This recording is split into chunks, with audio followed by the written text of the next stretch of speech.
Bismillahirrahmanirrahim. Wassalamualaikum warahmatullahi wabarakatuh. Selamat pagi anak-anak. Selamat berjumpa meski dalam kondisi jaga jarak.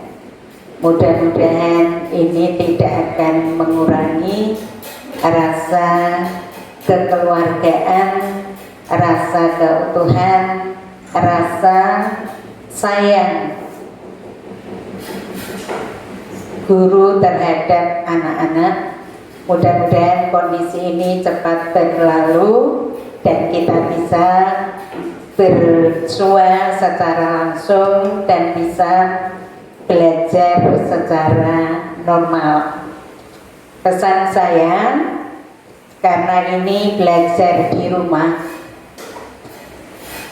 mudah-mudahan anak-anak bisa ada yang mendampingi, mungkin orang tua atau kakak.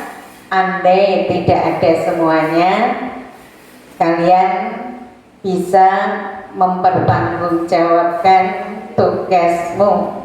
Meski ini belajar yang enak di rumah, tidak pakai seragam, bangun tidur sambil makan, setelah itu macam-macam lah. Ya, yang penting di sini kalian benar-benar bismillah, kita menuntut ilmu dan ini berkah. Anak-anak sekalian, sebelum kita melakukan kegiatan belajar, marilah kita hadiahkan suratul Fatihah buat Bapak Ibu guru yang mengajar kalian, dengan harapan agar ilmu-ilmunya itu nanti bermanfaat, berkah bagi kalian dunia dan akhirat. Bismillahirrahmanirrahim. Ila hadrati fi jasadi Bapak Ibu guru yang mengajar di MTS Nahdlatul Muslimin. Al-Fatihah. A'udzubillahi minasyaitonirrajim. Bismillahirrahmanirrahim.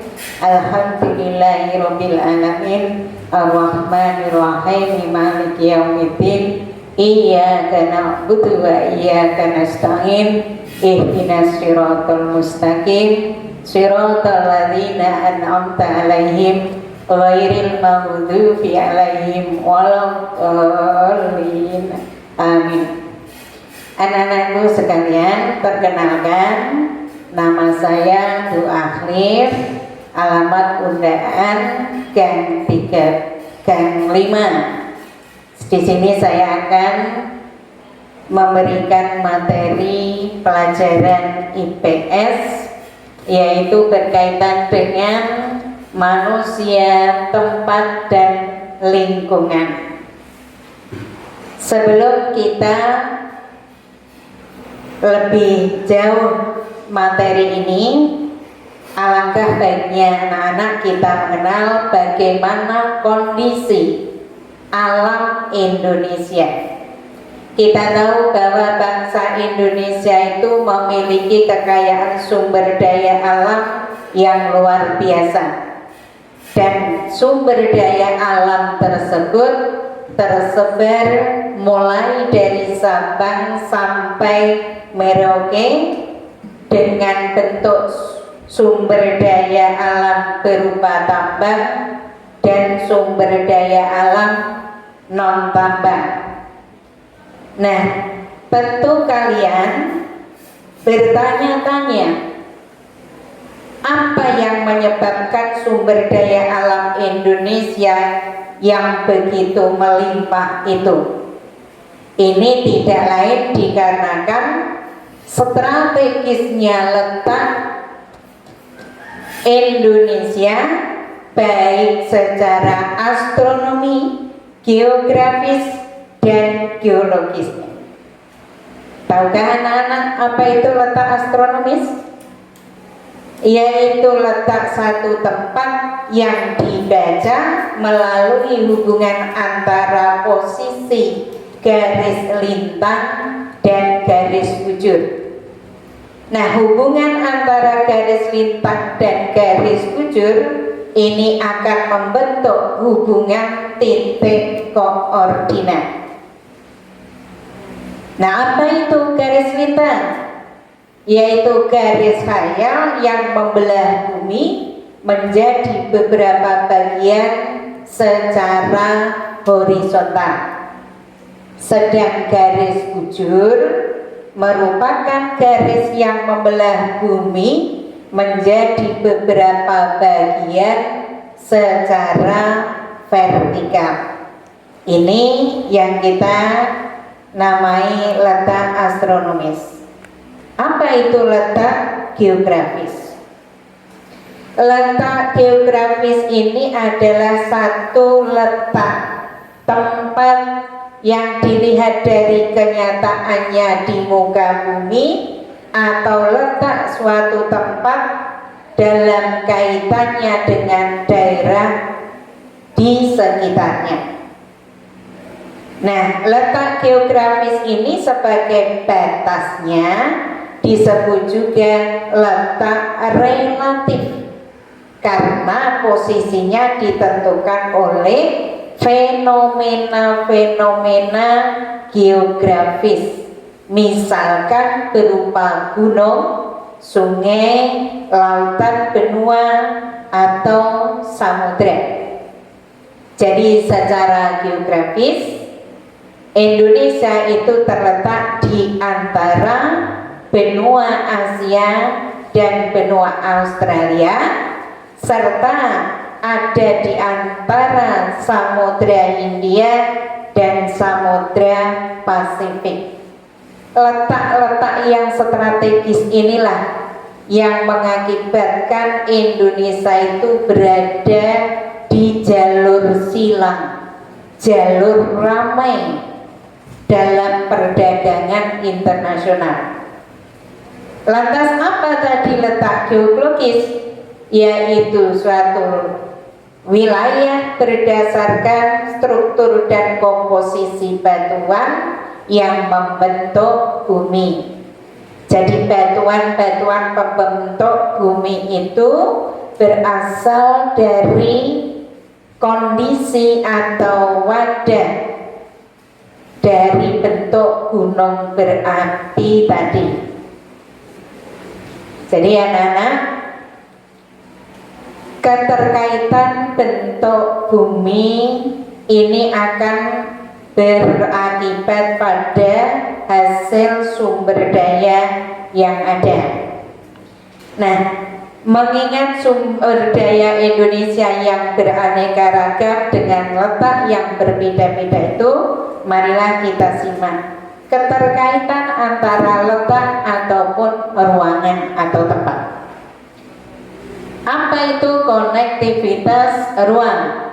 Yang kita namai ruang itu adalah wadah yang meliputi daratan, lautan, serta udara yang berada di permukaan bumi sebagai satu kesatuan wilayah, kemudian tempat manusia dan makhluk lain melakukan serangkaian aktivitas dalam rangka menjaga kelangsungan hidupnya. Jadi di sini nanti anak-anak, mengingat ada perbedaan sumber daya dan tempat itu, maka ada keterkaitan antar lokasi satu ruang, satu wilayah dengan wilayah lainnya yang bisa dilihat secara fisik maupun non-fisik.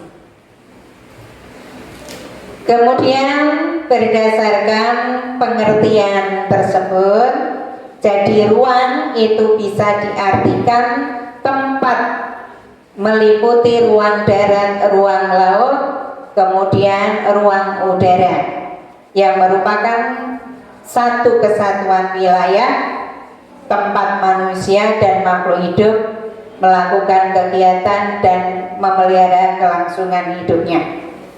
Kemudian dengan adanya perbedaan ruang atau tempat wilayah satu dengan wilayah lainnya ini, tentu saja akan menimbulkan pertanyaan, bagaimanakah cara mengelola sumber-sumber daya alam itu dengan kondisi atau ruang atau wilayah yang berbeda. Jadi di sini dengan sendirinya maka akan menimbulkan satu hal supaya mempermudah satu tempat dan tempat lain mereka saling ketergantungan. Yaitu di sini akan timbul, akan terjadi apa itu saling melengkapi. Jadi daerah satu dengan daerah lain mempunyai sumber daya alam yang beda, mereka saling melengkapi. A penghasil sayuran, B penghasil ikan. Akhirnya mereka ada saling ketergantungan secara tegas. Kemudian menimbulkan kesempatan antara, tadinya mereka itu cuma saya sudah tenang bisa berhubungan dengan sana atau dengan sana, tapi di sini karena adanya alternatif, maka di sini akan menimbulkan satu tempat yang bisa kita mencari barang yang lainnya, sehingga akan mempertegas lebih memilih jarak terdekat.